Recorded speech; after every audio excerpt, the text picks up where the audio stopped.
Selamat pagi menjelang siang. Assalamualaikum warahmatullahi wabarakatuh. Waalaikumsalam warahmatullahi Kami wabarakatuh. hormati dan mungkin setelah mendahului kita ketua Pak Presiden Pak Polres, juga rekan-rekan Bunda yang hadir mewakili Pak Abung. Kami hormati juga ketua BMA, juga ketua FKUB, Pak Andika Kismapol, para pengurus partai politik yang hadir, atau DPRD, tokoh-tokoh masyarakat, tokoh agama, juga ada para camat yang hadir pada kesempatan hari ini beserta seluruh hadirin yang berbahagia. Mungkin langsung saja pada topik yang akan kita bahas pada siang hari ini. Tema kita ini cukup menarik. Pemilu kada damai, pilihan boleh beda, tapi kita tetap bersaudara. Kita tahun 2024 ini memasuki pemilu serentak. Presiden dan legislatif sudah kita lewati, meskipun tidak berbarengan waktunya dengan pemilu kada, tetapi masih di dalam tahun 2017. Sebenarnya kenapa ini muncul ide menyeragamkan proses pemilu ini selain dari amanat undang-undang tentunya, tapi ini lebih untuk menciptakan satu pemerintahan yang stabil. Kepentingan pemerintah di dalam rangka membangun dan menciptakan tujuan atau mewujudkan tujuan pembangunan itu harus terkonsentrasi dari pusat sampai ke daerah. Kalau yang selama ini karena rentang pemilu antara presiden dan pemilu kada itu dalam waktu yang berbeda, cenderung kebijakan dari pusat sekarang tidak sejalan dengan kebijakan pemerintah daerah. Demikian sebaliknya, apalagi ya namanya pemilu kada ini kan diusung oleh partai-partai pengusung. Kepentingan itu selalu akan melekat di balik setiap kebijakan-kebijakan yang diterapkan. Nah, dengan pemilu kada yang serentak ini, tentunya kebijakan pemerintah pusat nanti ya, akan diaktualisasi juga nanti sampai ke daerah-daerah. Kita mengenal di pemerintahan ada RPJMN dan juga ada RPJMD. Nanti selaras. Jadi siapapun nanti bupati, wakil bupati, pemerintah daerah yang terpilih akan mengacu kepada kebijakan pemerintah pusat ya, presiden dan wakil presiden yang baru saja dilantik.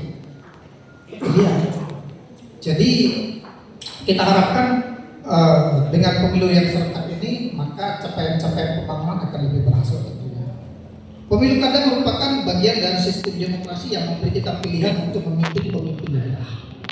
Pemimpin yang berkualitas, minimal sebelum terpilih dalam kacamata para pengusung, simpatisan, mengusung siapa calon yang ideal, yang diidam-idamkan, jagoannya.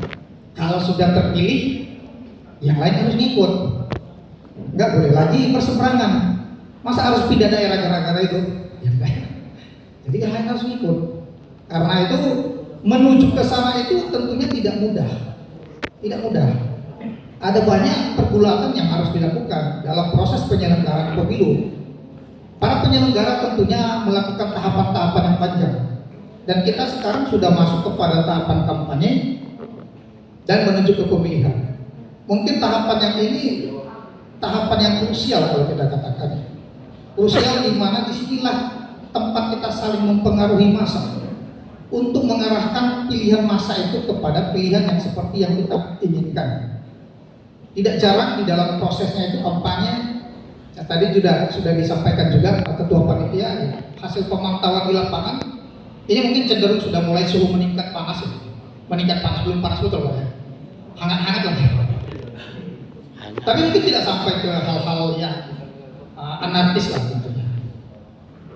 Kalau kasat mata, kita mungkin bisa melihat suasana aman, tidak terjadi konflik yang terbuka.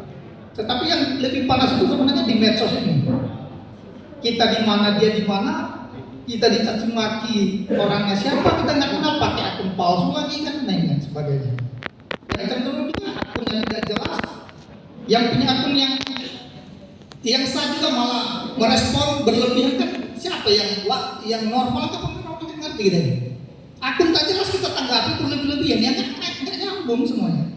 Tapi di sisi lain juga ternyata akun-akun yang demikian malah yang membuat telinga kita ini panas juga kan. Jagoan-jagoan kita dijelek-jelekin, ya, kampanye hitam di mana-mana, negatif kampanye, itu beda. Tapi sesungguhnya intinya sama, ingin menjatuhkan calon-calon lainnya itu.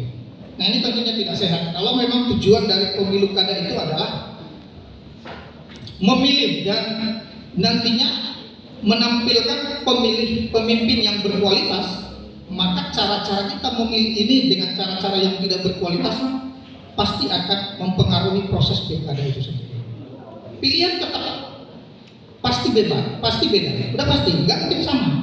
Sekalipun hanya satu pasangan lawan kotak kosong, pasti ada yang tidak milih. Jadi tidak bisa kita hindari hal itu. Kita pasti beda. Nah, kalau kita bicara dalam konteks pemilu